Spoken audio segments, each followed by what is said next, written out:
در تاجیکستان به خاطر پیشگیری از بیماری‌های سرایتی سمیناری آموزشی تشکیل نمودند که در آن نمایندگان وسایط اخباری عامه اشتراک کردند. سیده بابا نظرова مدیر شعبه مانیتورینگ و بهادهی مرکز جمهوری مونوپروفیلاکتیک اطلاع داد که حالا در کشور قرقیزستان بیماری سرخچه، در افغانستان بیماری فلج میان کودکان خردسال اوج دارد. به خاطر پیشگیری این بیماری‌های سرایتی در تاجیکستان سمینار تشکیل کرده شد که کارمندان وسایط اخباری عامه باید به مردم فهمانند که سری وقت کودکان را از ایمونیزاسیا گذرانند.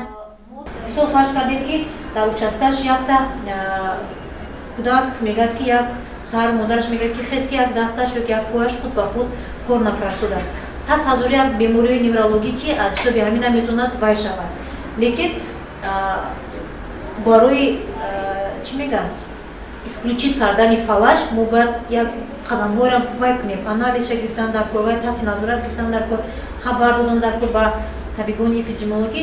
Ҳамин нақшаи стратегияда ҳамаш омода шудагӣ ҳаст. خوشبختانه امروز در تاجیکستان بیماری های سرایتی سرخچه و گلافشان به قید گرفته نشده است. تنها بیماری بناگوشک بین کودکان سال 2019 به قید گرفته شده است که شماره آن را متخصصان ساحه به بیش از 2000 نفر ربط می‌دهند. بیشتری مردم از رای نادانی و بی اهمیتی از گذراندن ایمونیزاسیا دست می‌کشند. اینچنین 11 نمود بیماری‌های دیگری سرایتی هست که هنگام گرفتن ایمونیزاسیا خطر چنین بیماری‌ها از بین می‌رود. هدف تشکیل سمینارهای آموزشی طریق واسطه‌های اخباری عامه آگاه نمودن اهالی و با این وسیله پیشگیری بیماری‌های سرایتی میباشد.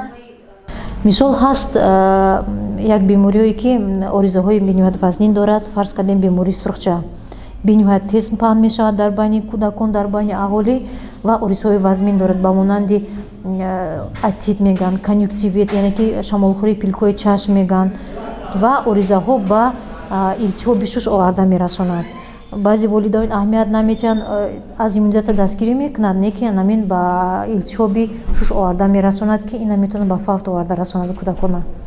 بیماری های سرایتی بیشتر مورد طریق واکسینه پیشگیری کرده می شوند. از این رو می توان طریق مصلحتی دکتر هر کودک باید از ایمونیزاسیا گذرد. در سمینار سیده بابا نظرова مدیر شعبه مانیتورینگ و بهادهی مرکز جمهوری مونوپروفیلاکتیک اید به پیشگیری بیماری هایی که در کودکان پیدا می شود طریق ایمونیزاسیا معلومات داد.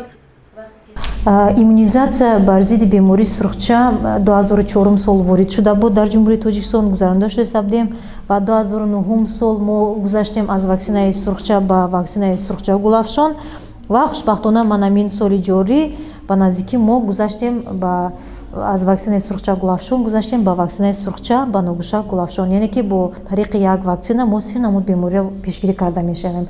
ایمونیزاسیا سرخچه با ناگوشک گلافشان گذرانده میشود در سن 1 سالگی و در سن 6 سالگی گذرانده میشود. سمیناری مذکور با تشبث برنامه ملی ایمونی پروفیلاکتیک در جمهوری تاجیکستان و تشکیلات جمعیتی یونیسف سازمانی کودکان گذرانیده شد.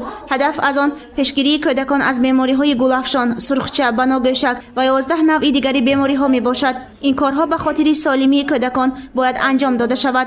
بی‌پرواگی والدین نسبت ایمونیزاسیا باعث مسلوخ گردیدن فرزند خواهد شد. از این رو برای سلامتی کودک خود بی‌طرف نباشید. گزارش سومن حمیدی و مفتون شکور و نسیم رحیمov برای برنامه اطلاعاتی خبر.